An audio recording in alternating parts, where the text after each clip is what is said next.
Hello, and welcome to this rather unplanned video on Smugglers Tunnels in Bridgewater.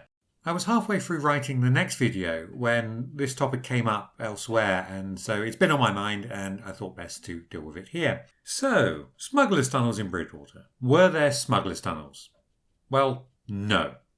But understanding why there weren't and exploring the stories of tunnels in Bridgewater can reveal a lot about our town, so it's worth dwelling upon very briefly.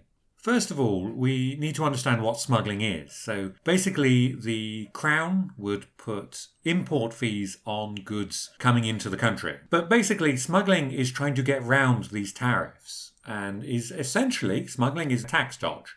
So the overriding point of smuggling is to save money. And the thing about tunnels is they are very expensive, so it doesn't make much sense to build them. Now, smuggling definitely happened in Bridgewater. It was endemic up to probably the middle of the 19th century, and it was an especial problem in the 18th century.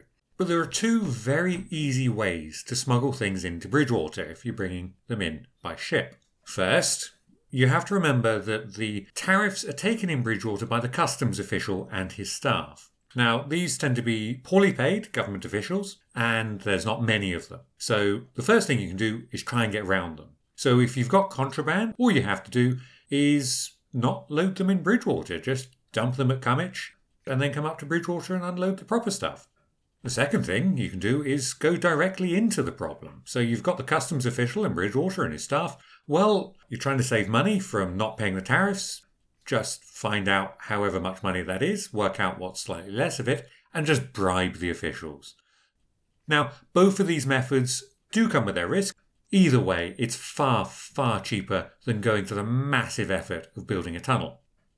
So with that in mind, why do we have this newspaper report of Smugglers Tunnels under Castle Street? In 2009, a section of the castle wall was found which had a big hole punched into it. And from this hole, a tunnel led right the way up Castle Street. Now, the papers called this a smuggler's tunnel. It probably wasn't. This tunnel is connected to pretty much all the houses along Castle Street. What we're looking at here is essentially a drain, a sewer. Now, it's going all the way to the top of Castle Street, and the central bit seems to be older. And this seems to be because this tunnel is probably associated with the big manor house that was once stood at the top of the street. This was an internal gatehouse of Bridgewater Castle, which divided the inner bailey from the outer bailey, which was converted into a grand manor house in the 1630s.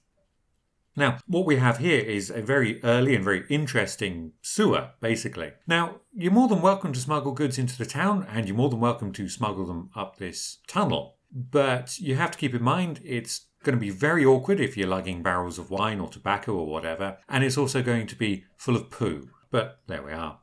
Now, there's been several other tunnels discovered around Bridgewater over the years. There was a very interesting one discovered going from where the Royal Clarence House is, Specsavers today, leading towards York Buildings under the street. Now, this is, again, probably nothing more than a sewer. It's leading to where the old castle moat was. So what's probably happening here is the properties where the Royal Clarence are now probably just expelled their waste into the castle moat, which eventually would flow down into the river. I've heard of other tunnels. There's a story of a tunnel leading from the courthouse at the top of Court Street, going down to the old jail on 4th Street. This isn't impossible. There's other tunnels like that in Somerset, but they don't tend to cover such a long distance. They tend to just go under a road, and the amount of money that would go into creating a tunnel like this would be beyond the means of the local authorities at the time and wouldn't really serve much purpose. If you've got prisoners you want to take from the jail to the courthouse, then just walk them up the street. You don't need a tunnel for that. There's also stories of other tunnels about town. There's one, for example, under the old Waterloo, or Bridgewater Arms as it was known for a while, that leads out into the street. What's going on here is a bit of a mystery. It sounds a bit like a coal bunker to me, where you would have a chute in the street for coal to go down into a cellar.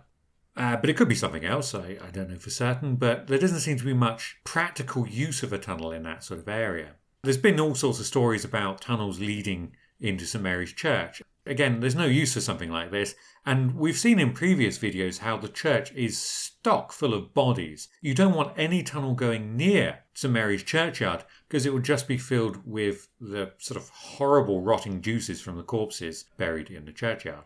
Now, the most egregious tunnel story is the notion that there was a tunnel leading from the friary to a house in St Mary Street, which the friars would supposedly use in order to visit the nuns of St Mary's Church, in order to have a sociable evening with them.